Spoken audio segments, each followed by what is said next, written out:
दोस्तों आज का सबसे चर्चित जो टॉपिक है, जो सबसे खास टॉपिक है, वो है रिलायंस जियो। रिलायंस जियो ने अपने प्लान्स में 25% तक का इजाफा, इवन 30% तक का इजाफा कई प्लान में कर दिया है। भारत को लूट रहा है रिलायंस जियो और साथ ही साथ बढ़ रही है बाकी सारी कंपनी। क्या है, किस तरह से है, क्या जो इनका नारा था कि कर लो दुनिया मुट्ठी में, क्या उनके बेटे अब ये कह रहे हैं कि बापू कर ली दुनिया मुट्ठी में, और क्या सबको बेवकूफ बना दिया है। हम सभी भारतीयों के लिए एक विशेष रिपोर्ट है। इस रिपोर्ट को आप ध्यान से देखिएगा और आपको कई सारी चीजें समझ में आएगी। चलिए शुरू करते हैं। सबसे पहले बात करते हैं हम यहाँ पे जियो की ऐप, जियो एप्लीकेशन। कुल मिला के 41, आप में से बहुत सारे लोग नहीं जानते होंगे, 41 ऐसी ऐप हैं जियो की जो कहीं ना कहीं हम सब पे कब्जा किए हुए हैं। चाहे वो जियो सिनेमा हो, जियो पेज हो, जियो फाइबर हो, जियो क्लाउड हो, जियो मार्ट हो, जियो थिंग्स हो, बहुत सारी चीजें हैं, जियो बिजनेस हो। ठीक है, तो 41 ऐप हैं जो हम सबको कहीं ना कहीं घेरे हुए हैं। और देखिएगा, जियो का पेट्रोल पंप है। ठीक है, पेट्रोल में भी आगे आता जा रहा है। इलेक्ट्रिक गाड़ियों के लिए अशोक लेलैंड से हाथ मिला रहा है। ठीक है जी, और सुनिएगा, मतलब इलेक्ट्रिक गाड़ी भी आएंगी, पेट्रोल भी आएगा। इंटरनेट पर आप जो भी कुछ देखना चाहते हो, जो भी कुछ करना चाहते हो, इंटरनेट खोलिए, हर जगह जियो अवेलेबल है। उसके बाद रिलायंस का मार्ट, ठीक है, रिलायंस मार्ट आपका अवेलेबल है। जियो मार्ट आपका मोबाइल पे अवेलेबल है, नॉर्मल फिजिकली भी अवेलेबल है। आप देखिए कहां कहां से गिरे हुए हैं। अब आप दो चीज देखते थे मोबाइल पर, एक हॉट स्टार और बाकी कुछ। हॉट स्टार में 63% तक रिलायंस ने खरीद लिया है, ये यहां पे आप देखिएगा। अब ऐसा हुआ क्यों और रिलायंस इतनी तेजी से आगे क्यों बढ़ा? बात करें हम यहां पे, ये एयरटेल के कुछ प्लान हैं जो कि साल 2014 के हैं। 249 रुपए में 1 GB 3G पैक आता था। 4G की छोड़ दीजिए, 3G जो डाटा था 249 रुपए में आता था, 1 GB 28 दिन के लिए। ठीक है, 28 दिन के लिए। अब यहां पे बात आप देखिएगा, 28 दिन के लिए। जब जियो आया उससे पहले एयरटेल, एयरसेल, ये बहुत सारी मैं आपको कंपनी दिखाता हूं,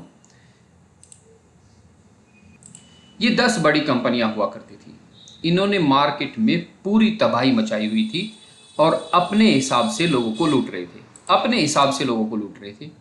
एयरटेल, वोडाफोन, आइडिया, जो आज दोनों एक हैं, Aircel, Tata Docomo, Reliance Communication, MTS India, BSNL, Videocon, Uninor, एक टेलीनॉर भी आया था। ठीक है, आपको ध्यान होगा। कुल मिला के 12 से 15 कंपनी थी भारत में, जो अभी सिमटकर 4 रह गई हैं। एयरटेल रह गई है, वोडाफोन और आइडिया एक हो गई है, एयरसेल खत्म है, टाटा डोकोमो खत्म है, रिलायंस कम्युनिकेशन खत्म है, एमटीएस कुछ बची है, बीएसएनएल कुछ बची है, वीडियोकॉन खत्म है, यूनिनोर खत्म है। क्यों? जियो के आ जाने के बाद। अब यहीं पे अगर आप चलते हैं तो अब का जो डाटा है वो ये है, रिलायंस के पास, रिलायंस जियो के पास 40 और 41% लोग आज के टाइम पे रिलायंस का जियो इस्तेमाल करते हैं, जियो इस्तेमाल करते हैं। एयरटेल की कुछ ये प्लान मैंने आपको यहां पे दिखाए। ठीक है, अब अगर आप यहां पे आ जाते हैं, आज के टाइम पे ये 8 प्लान जो हैं पर ईयर के हिसाब से हैं। ये 28 दिन का प्लान है अब, जिसमें 1.5 GB डाटा मिलता है 299 रुपये में। यहां थोड़ा सा पीछे आ जाइए,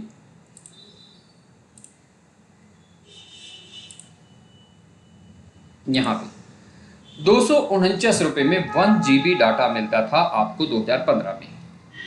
अब अगर यहीं पे हम इस प्लान की बात कर लें तो इस प्लान में आपको 45 GB डाटा मिलता है और 28 दिन तक आपको कॉलिंग भी मिलती है, एसएमएस भी मिलते हैं, प्लस 2 सब्सक्रिप्शन मिलते हैं। तो 45 GB को इस हिसाब से कितना रुपए का हो जाना चाहिए था? मैं आपको यहां पे थोड़ा सा कैलकुलेशन करके दिखाता हूं। 45 GB इंटू कितना था यहाँ पे, 249, 11,205 रुपये का हो जाना चाहिए था, प्लस कॉलिंग के पैसे अलग, SMS के पैसे अलग। इस हिसाब से जिस तरह से अनलिमिटेड कॉलिंग है, तो लगभग ये 15,000 रुपये का यहाँ पे रिचार्ज हो जाना चाहिए था, जो आज भी 299 का है। मैं रिलायंस की तारीफ नहीं कर रहा हूँ। रिलायंस ने क्या किया, रिलायंस ने लोगों को इस तरह से गुमराह किया है कि 2014-15 में हम में से 90% लोग मोबाइल पे मूवी नहीं देखते थे, मोबाइल पे क्रिकेट नहीं देखते थे। 1 GB डाटा को पूरा महीना, कई बार 1 GB डाटा को पूरा महीना हम चला लेते थे, पूरे महीने हम चला लेते थे। लेकिन अब आलम यह है कि 2-2.5 GB डाटा भी कम पड़ता है, 2 से 2.5 GB डाटा भी कम पड़ता है, क्योंकि हम हॉटस्टार देखते हैं, हम क्रिकेट देखते हैं, हम मूवी देखते हैं, हम बहुत सारी ऐप देखते हैं, व्हाट्सअप चलाते हैं, टेलीग्राम चलाते हैं, फेसबुक चलाते हैं और अपना इंस्टाग्राम चलाते हैं। ये सब किसकी देन है? जियो की। ठीक है, जियो की। अभी कुछ और चीज मैं आपको यहाँ पे दिखाऊं। अगर हम ब्रॉडबैंड लगवाते थे साल 2014 में, जो महीने का 150 GB डाटा देता था, वो 1500 से लेके 2500 तक का लगता था BSNL का। अब कितने में लगता है? अनलिमिटेड डाटा आता है, लगभग अनलिमिटेड तो देखिए कहने का होता है, लेकिन महीने का 1000 GB डाटा आता है, जो आपका 500 रुपये में लगता है। कहाँ 150 GB डाटा 2500 रुपये में, और कहाँ 1000 GB डाटा आपका 500 रुपये में। क्योंकि वो 1000 GB डाटा अनलिमिटेड कह के इसलिए देते हैं कि इतना यूज किसी का होता नहीं, डेली का 30-35 GB डाटा को यूज नहीं करता। एयरटेल की बात करें तो 3000 रुपये तक देता था, 3000 रुपये तक देता था, जो आज वही एयरटेल है जो अनलिमिटेड 800 और 900 रुपये में देता है। तो ये जो नीचे गए हैं, ये किसकी वजह से गए हैं? ये सब गए हैं जियो की वजह से। एक वक्त था जब जियो ने इन सब को ऐसे कर दिया था कि चले कि ना चले, सिर्फ एक एयरटेल ही ऐसी रही जिसने जियो को टक्कर दी, क्योंकि पहले लोगों से बहुत बड़ा मुनाफा कमाया था। आइडिया की इतनी औकात नहीं बची थी कि वो जियो को टक्कर दे सके, इसलिए वोडाफोन के साथ में जाके मर्ज हुआ। बाकी जो छोटी मोटी कंपनी थी जो टेलीकॉम में कुछ 2-4 साल से आई थी, टाटा डोकोमो उनमें से एक है, तो ये मार्केट से मैदान छोड़ के चली गई। सरकारी कंपनी BSNL बहुत अच्छे से टक्कर दे सकती थी, लेकिन उसके कर्मचारी और उसकी पहुंच, जैसे BSNL को कहते हैं, BSNL को हिंदी में बोल सकते हैं भाई साहब नहीं लगेगा, B मतलब भाई, S साहब, N नहीं, L लगेगा, भाई साहब नहीं लगेगा। ठीक है, तो ये पूरा यहां पे डाटा है। अब ये बताइएगा, यहां पे रिलायंस ने एक प्लान खेला, रिलायंस ने पूरी मार्केट को देखा कि किस तरह से मार्केट में यहाँ पे चल रहे हैं, क्या कुछ मार्केट में हो रहा है, कौन मार्केट में आ रहा है, क्या मार्केट में कर रहे हैं। तो रिलायंस ने वो चीज़ पकड़ी। रिलायंस ने क्या किया, पहले 3 महीने के लिए फ्री किया। लोगों ने जिस तरह से टिकट लेते हैं इस तरह से लाइन में लग के सिम ली।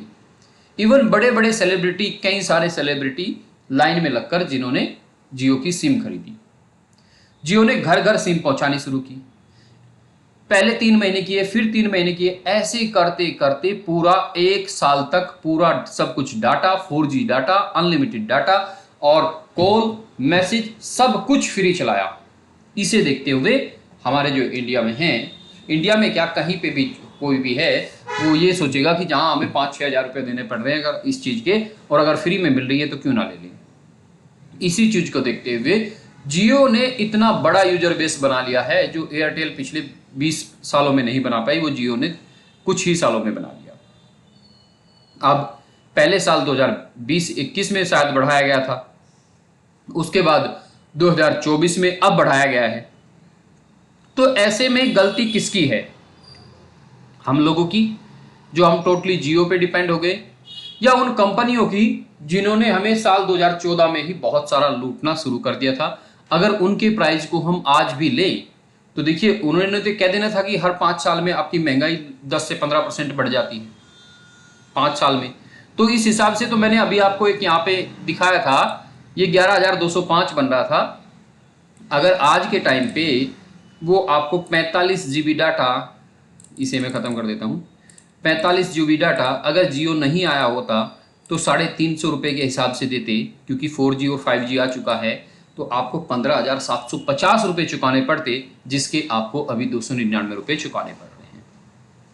फिर भी रिलायंस जियो ने ये थोड़ी सी आदत, ये थोड़ी लत हम सबको लगाई, क्योंकि उससे पहले हम कोई भी मोबाइल पे इतनी बातें नहीं करते थे, मोबाइल पे इतना मैच नहीं देखते थे, मोबाइल पे हम मूवी नहीं देखते थे, मोबाइल पे हम हॉटस्टार नहीं देखते थे, मोबाइल पे हम यूपीआई नहीं करते थे, जिसमें कि आज आ चुका है जियो भी। मोबाइल पे हम बहुत सारे मूवी वगैरह डाउनलोड नहीं करते थे, कोई सॉन्ग वगैरह हुआ तो देखते थे कि कैसे डाउनलोड करें। मैक्सिमम लोग क्या होते थे कि अगर उन्हें अपनी चिप वगैरह या कोई भी डाटा उन्हें लेना है तो जाके कंप्यूटर सेंटर पे जाते थे और वहां से भरवाते थे, क्योंकि उनके पास पहले से सॉन्ग वगैरह पड़े होते। अब क्या होता है, खुद हम डाउनलोड करते हैं। तो ये सारी चीजें हैं, इसमें कहीं ना कहीं दोषी हम भी हैं। रिलायंस तो है ही है, अब देखिए वो तो करेगा। क्यों? क्योंकि आपके पास कोई ऑप्शन नहीं है, आपके पास कोई ऑप्शन नहीं है। ऑप्शन एक हो सकता था, सरकारी कंपनी बीएसएनएल, जिसे उसके कर्मचारी कहिए या उसकी नीति कहिए या कुछ भी कहिए, जो नहीं चला पाए, जो नहीं टक्कर दे पाए। वरना गवर्नमेंट से बड़ा तो कुछ नहीं होता, गवर्नमेंट ये सारे काम कर सकती थी, लेकिन गवर्नमेंट ने भी ऐसा कुछ नहीं किया जो टक्कर दे सके। चाहे तो गवर्नमेंट अभी भी कर सकती है, कुछ लोग अब बीएसएनएल के बैनर लगाते फिर रहे हैं, लेकिन अब क्या फायदा। कहते हैं कि जब कोई फायदा नहीं होता जब चिड़िया चुग गई थी, ठीक है, अब कोई फायदा नहीं होने वाला। अब गवर्नमेंट को बहुत ज्यादा बड़ा इन्वेस्टमेंट करना पड़ेगा जियो को टक्कर देने के लिए, क्योंकि जियो इस तरह से फैल चुका है कि उसे टक्कर देना अब बाकी कंपनियों के तो बस की बात नहीं है। एक एयरटेल है जो अड़ की टक्कर दे रही है, पूरा लड़ की टक्कर दे रही है, लेकिन बीएसएनएल के बस की बात अब नहीं है। गवर्नमेंट चाहे तो हो सकता है लाखों करोड़ रुपया लगेगा, लाखों करोड़ रुपया लगेगा, तब जाके बीएसएनएल होगा, क्योंकि बीएसएनएल को तो पहले नहीं लगता था, अब तो सर्विस और भी बुरी हो गई है। लोगों की जो वहाँ पे वर्कर्स हैं, जो उनके कर्मचारी हैं, उन्हें सैलरी भर के जा रही है, बाकी कुछ नहीं होता। आप सिम ले लीजिए, सिम लेने में इतने सारे झंझट हैं। दूसरा, आप कहीं जाएंगे तो आपकी कॉल नहीं लगेगी, आपका डाटा का रिचार्ज, मतलब डाटा इतनी स्पीड से चलेगा कि आप सर्फिंग करते रह जाएंगे, वो गोल वाला चक्कर घूमता रह जाएगा। अब ये सारी चीज देखते हुए आप बताइएगा, आप कमेंट्स कीजिएगा कि गलती कहाँ पे है, किस तरह से है, क्या कुछ करना चाहिए। क्या गवर्नमेंट को बीएसएनएल में फिर से अच्छा इन्वेस्टमेंट करके लोगों को बचाना चाहिए, या फिर जियो को ऐसे ही चलने देना चाहिए। जियो अच्छे पैसे लेगा हमसे और भी आगे बढ़ाएगा, लेकिन ऑप्शन कुछ नहीं है। मेन चीज ये है कि ऑप्शन कुछ नहीं है। नमस्कार, धन्यवाद दोस्तों।